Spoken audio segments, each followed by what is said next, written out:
শুভ দাশগুপ্তের কবিতা জন্মদিন। আজ পয়লা শ্রাবণ। খোকন, আজ তোর জন্মদিন। তুই যখন জন্মেছিলি আমরা তখন যাদবপুরে নতুন করে ওঠা কলোনির টালির ঘরে তোর স্কুল মাস্টার বাবা সেই হারিকেনের আলো জ্বলা ঘরে আনন্দে আর খুশিতে ঝলমলে হয়ে উঠেছিলেন। তুই আসার পর তোর নাম রেখেছিলেন সুকল্যাণ।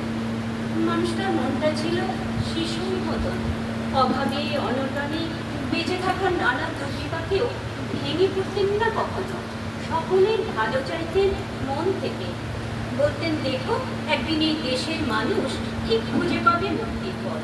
শোষণ থেকে মুক্তি, দারিদ্র থেকে মুক্তি, অশিক্ষা থেকে মুক্তি। আজ পয়লা শ্রাবণ। খোকন, আজ তোর জন্মদিন।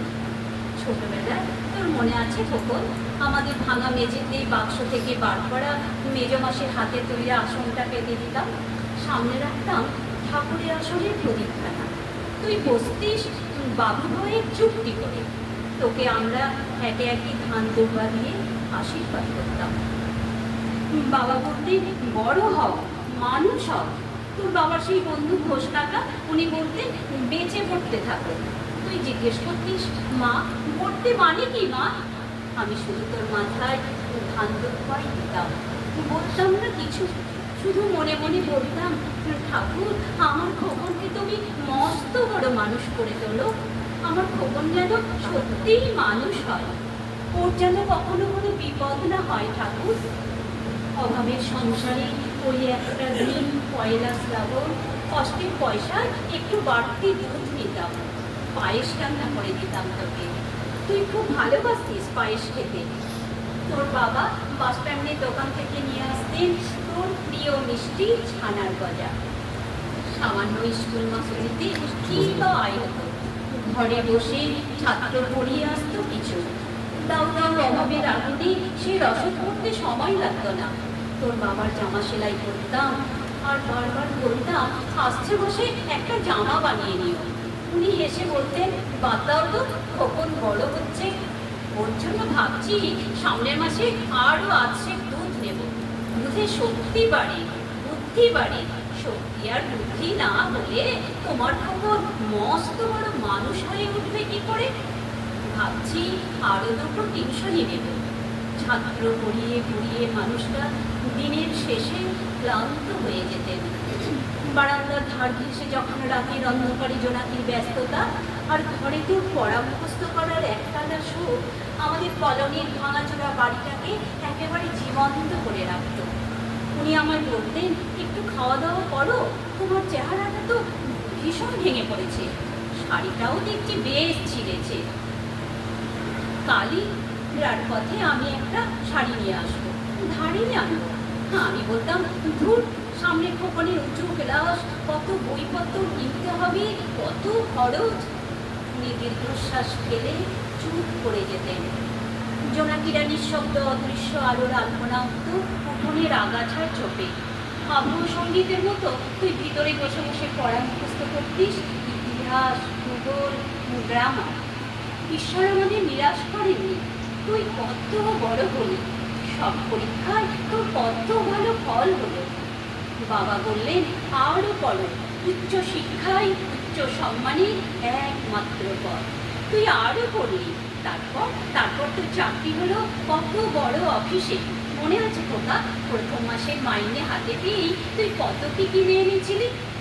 তখন তো আমরা উঠে এসেছি শ্যামবাজারে, দু কামরার বেশ সাজানো গোছানো বড় একটা ফ্ল্যাট। তোর অফিস থেকেই তো দিয়েছিল।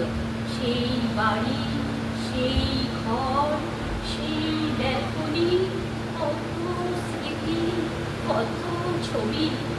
ওই বাড়িতেই তো আশ্বিনের এক ঝোড়ো বিকেলে, তোর মনে আছে খোকন, তোর বাবা যেদিন রাতে চলে গেলেন, মনে আছে? তুই বাবার বুকের ওপর পড়ে যখন কাঁদছিলি হাপুস নয়নে, সত্য স্বামী হারা।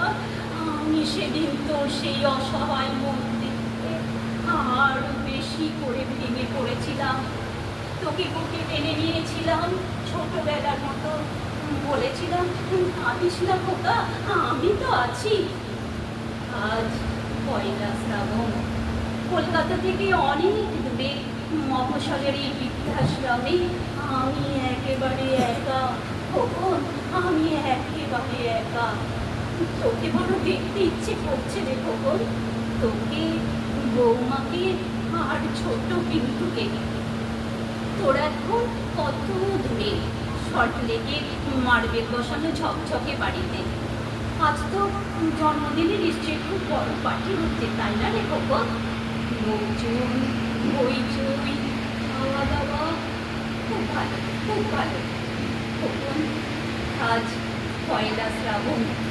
আমার বড় মনে পড়ছে রে, যাদবপুরে ভাঙা ঘরে রাত্রে তুই আমার পাশে শুয়ে মাঝে মধ্যে হঠাৎ খুব ভয় পেয়ে জড়িয়ে ধরছিস। আমি বলতাম, ভয় পেয়ে আমি তো আছি, মা তো আছে খোকনে, যার মা থাকে তাকে কি ভূতে ধরে? তুই নিশ্চিন্ত হয়ে ঘুমিয়ে পড়তিস আমার বুক জুড়ে। তোর আধুনিক সংসারে এই বুড়িটার একটু ঠাঁই হলো না রে। প্রতিমা তো মা, ওর তো আছে আমার খোকনেরই মতো খোল আলো করা এক চাঁদের টুকরো। কিন্তু সময়ের কি আশ্চর্য পরিবর্তন।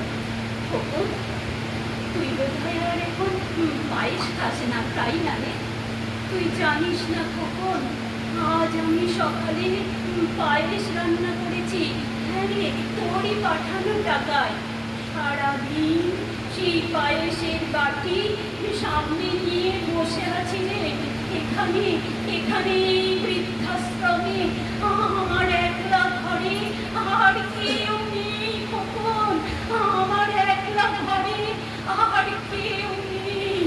তুই তুই একবার আসবি খোকন, একবার, শুধু একবার, শুধু একবার।